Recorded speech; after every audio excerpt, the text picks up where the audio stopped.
本動画は後編になります。おはようございます。もう10時くらいです。一度も目を覚ますことなくぐっすり眠れました。ストーブは燃料が切れそうです。目覚ましをかけずに眠れることのなんて幸せなことか。久しぶりにぐっすり眠った気がします。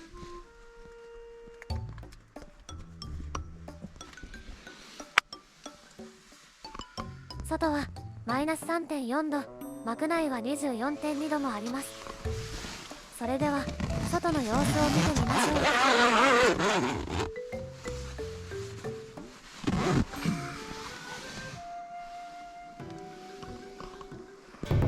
う。なかなか降りましたね。前日と違って風はなく穏やかです。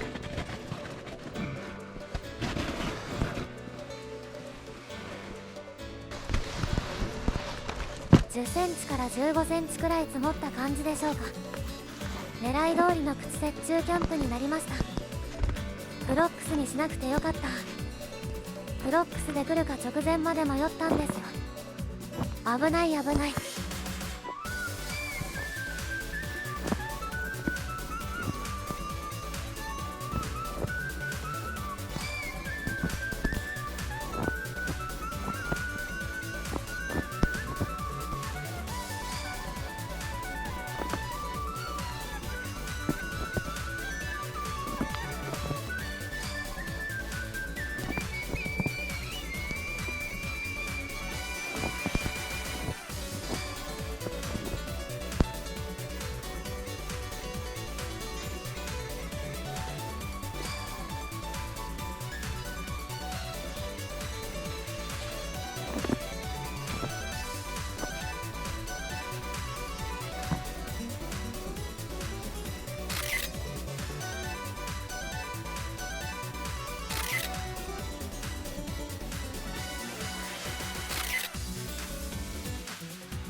幕を開け放つと寒いのでつなぎ置きました。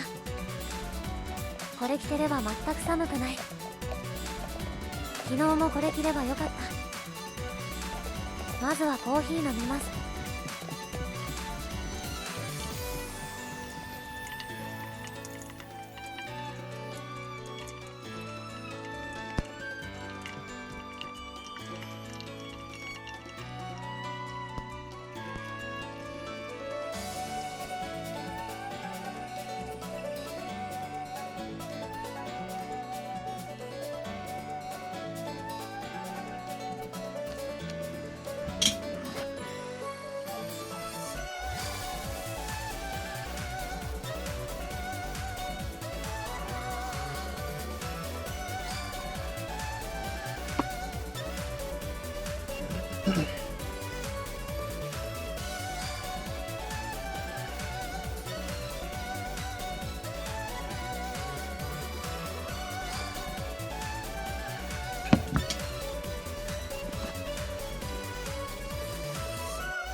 いつもならこれから簡単な朝飯を作って食べるのですが、この日も米を炊く気が起きません。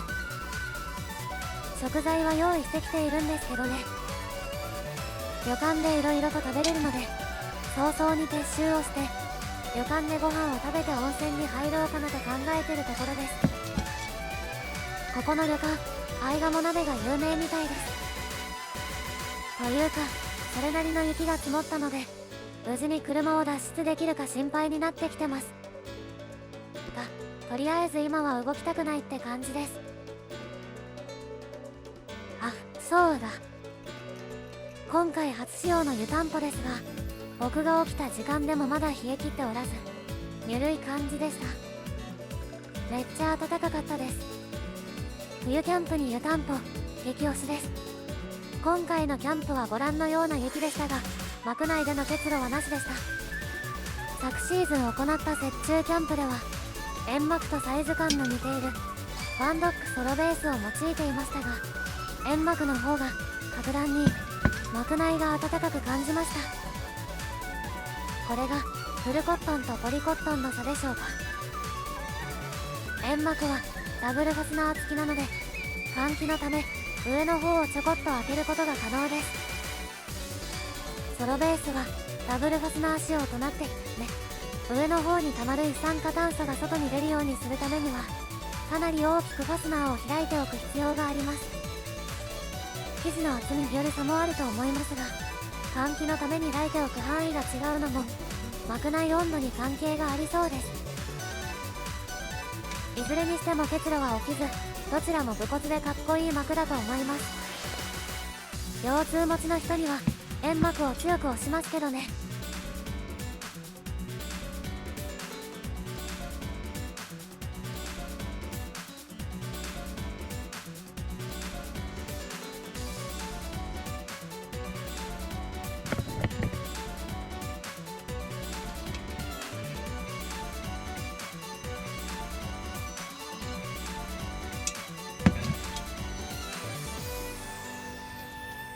微妙にまだ雪降ってるんですよ。このまま降り続くと本当に車を出せなくなるかもしれないので、撤収作業を開始したいと思います。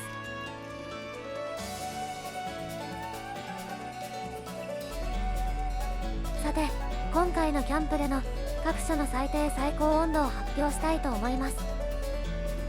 外気最高温度は 2.4 度、膜内最高温度は 30.1 度、外気最低温度はマイナス 4.9 度、膜内最低温度は0度でした。膜内の最高温度が30度くらいになっていたタイミングがあったようですが、いつそんなに上がっていたのか不明です。そんなに暑くなったらさすがに目が覚めてると思うんですけどね。冬キャンプは寒いからと敬遠されがちですが、装備を整えれば全然快適です。むしろ夏より快適です。第一に虫がいない。虫がいないことによりメッシュインナーをつける必要がなく、膜内を広く使えます。また虫がいないのだから当たり前ですが、蚊取り線香などの虫除けも必要なく、虫刺されもありません。第2に他の客が少ない。夏場の混み合うキャンプ場のようにすぐ隣に別のキャンパーのテントがあって、場合によっては夜遅くまで騒いでいてうるさいということがありません。冬キャンプをしているキャンパーはまず夏場より圧倒的に少ないですし、マナーもいいです。第3に荷物がドロドロにならない。雨などの湿った地面でキャンプすると荷物に泥が付着すると思います。家に帰ってからメンテナンスする感じですよね。雪中キャンプではこれがありません。雪や氷が付着するので、家に帰ってから乾かすという作業は必要になりますが、汚くなることがありません。第4に言うほど寒くない。装備をしっかり整えれば思っているほど寒くはありません。間違えると危険ですが、キャンプ場によっては電源が用意されているキャンプ場もあるので、電気毛布や電気カーペットの使用ができる場合もあります。冬キャンプの良さをいろいろ伝えてまいりましたが、どうでしょう。少しか敷居が下がったでしょうか。一度やってしまえばなんてことはないのですが、その一度やってみるまでのハードルが高いかもしれません。冬キャンプしてみたいけど何を準備すればいいかわからないなどの質問もコメントいただければお答えします。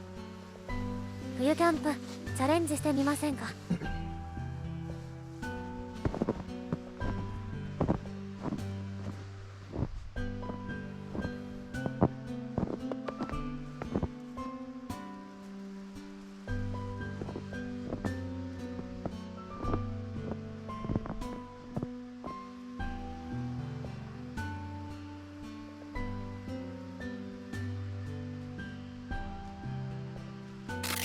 アイガモラーメン食べました。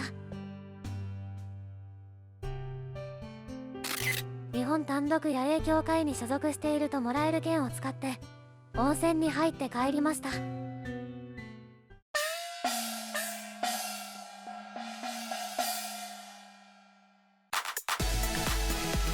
ャンネル登録、グッド評価、コメントよろしくお願いします。